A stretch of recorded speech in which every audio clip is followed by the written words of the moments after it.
Ah, Far Cry 4, bei tempi. Quando non c'erano numeri e te... oddio, giuro che non era previsto quando feci il trailer, ma è molto valido lo stesso. Iscriviti. Dunque, possiamo cominciare subito, senza che rimetto il trailer. Prendiamoci la nostra tutelare, prendiamoci il rampino, ignoriamo bellamente le istruzioni di Pagan ed io vi do i DLC di Far Cry 4, ma senza abilità né crafting. E senza morire. Tra l'altro per qualche motivo qui si inizia con la fondina per le armi secondarie e l'abilità morte dal cielo, ed io per coerenza con il video del gioco base non sfrutterò questi regali che fa il gioco. Beccami questo. Avrete notato l'impostazione diversa di questo video. Dopotutto difficilmente qualcuno replicherà, quindi più che impostarlo come tutorial preferisco narrarlo. La nostra avventura comincia in Fuga da Durgesh, che più che altro è una modalità e che presenta le sue determinate regole e caratteristiche.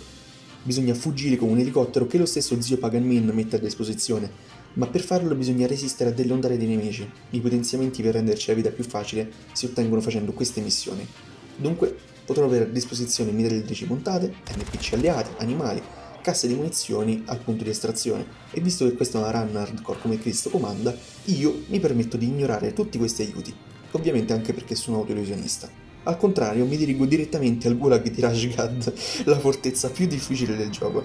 Non servono troppe cose qui, tanti kit medici, infatti mi fermo ogni 3x2 per prendere le piante, C4, mine e opzionalmente un'arma che non spari il brecciolino, che prontamente trovo strada facendo. Eccola mia, ho trovato il Bushman, bello, bello, bello. Purtroppo queste armi uniche non spawnano sempre nella stessa posizione. Appena arrivata alla fortezza mi sono avvalso del passaggio segreto per riuscire a colpire i nemici alle spalle.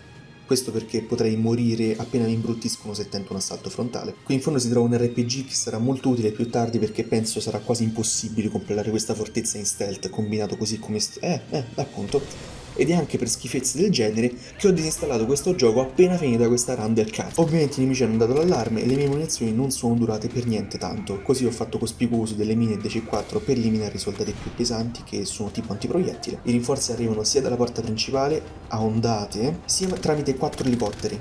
4 elicotteri. Perciò per evitare di dover sparare con i miei preziosi proiettili a delle bestie in metallo manco fosse mio donna a livello 1, e a ripensarci non è per niente stata male quella run, vado subito a prendere il mio RPG. Qualche scalero dopo riesco a conquistare quella fortezza del cavolo, ma con questa scena bellissima.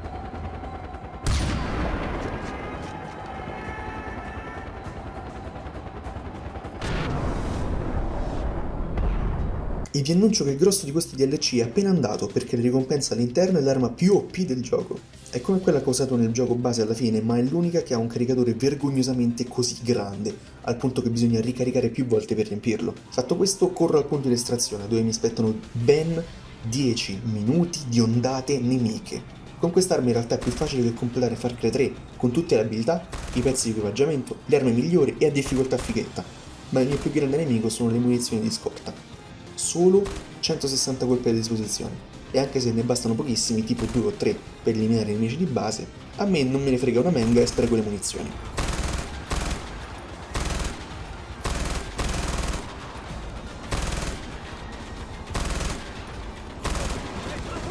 Così facendo vado incontro al primo errore. In un tentativo di risparmiare colpi lascio la mia bad soul e mi dimentico dove l'ho mollata, dunque la fine per me si avvicinava al passo di Usain Bolt.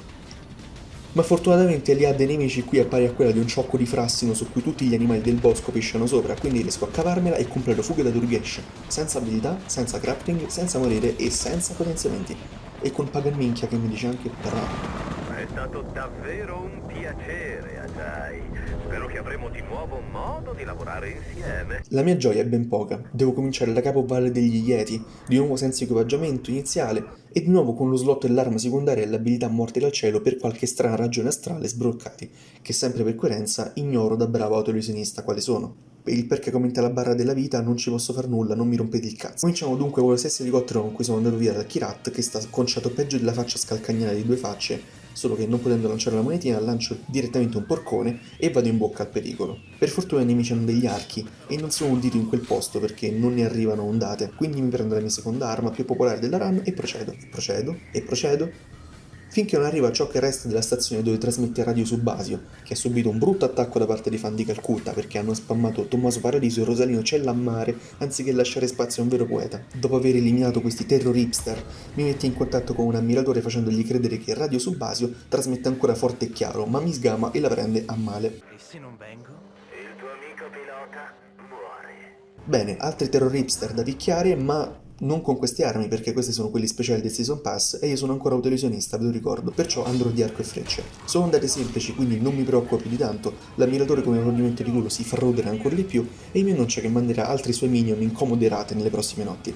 Una scocciatura talmente grande che mi tocca andare a riprendere l'arma più OP del gioco, che per qualche ragione è scivolata in pertugi noti soltanto al nonno di Heidi, quindi in culo all'Everest, anche se lui vive sulle Alpi vicino a me, tipo a 3 civici di distanza. Vorrei tanto dire che anche questo DLC è stato fatto e finito, ma non è così. Valle degli Yeti è diluito in poche missioncine che si alternano a delle ondate di apocalipster ogni notte. Ma quest'arma mi renderà la vita di un facile imbarazzante, lo stiamo per vedere. Visto che tocca fare come dice sempre il pazzo schizzato in ogni Far Cry, AJ si fa rapire e lasciare la merce di Arambe Bianco. Ma ovviamente riesco a scappare dopo avergli rubato il rampino. Mi dispiace Arambe Bianco, non hai proprio imparato niente.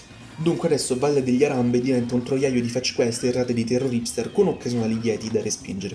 Veramente nulla di saltante, ma vediamo alcune di queste scene. Qui, dopo aver cercato e disattivato 3 generatori sparsi per tutta la mappa, ho affrontato Arambe per poi liberare un deficiente con un nome simpatico e infine spedire all'altro mondo l'ammiratore di Calcutta. Mi dispiace. Le avventure non sono finite perché la mia ultima missione è quella di fare la festa agli Yeti una volta per tutte. Fatto ciò mi è toccato scalare la montagna dello zoo di Cincinnati, dove per il fedore di animali assortiti ho ovviamente dovuto rubare una maschera d'ossigeno, ho assistito a degli hipster con il parka che ne davano un sacco una sporta a uno Yeti e mi sono infilato nell'habitat dei gorilla. Un trip e 2 terzi dopo, perché stavolta era caduto uno spaccino con gli acidi nel recinto, l'obiettivo diventa distruggere tutte le fonti di sostentamento degli Arambe, con in sottofondo la voce del gestore dello zoo che mi invita a farmi i cazzi miei. A me stavolta me ne fregano 2 manga e riesco a tirare un coltello inibitore dell'essenza vitale forgiato dal popolo che venne prima, solo per completare la missione e finire in questo modo.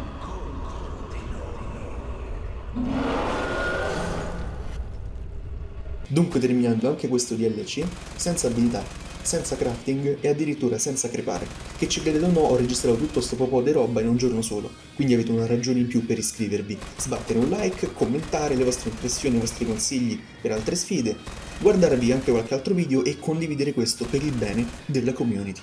Io vi lascio e vado a pascolare.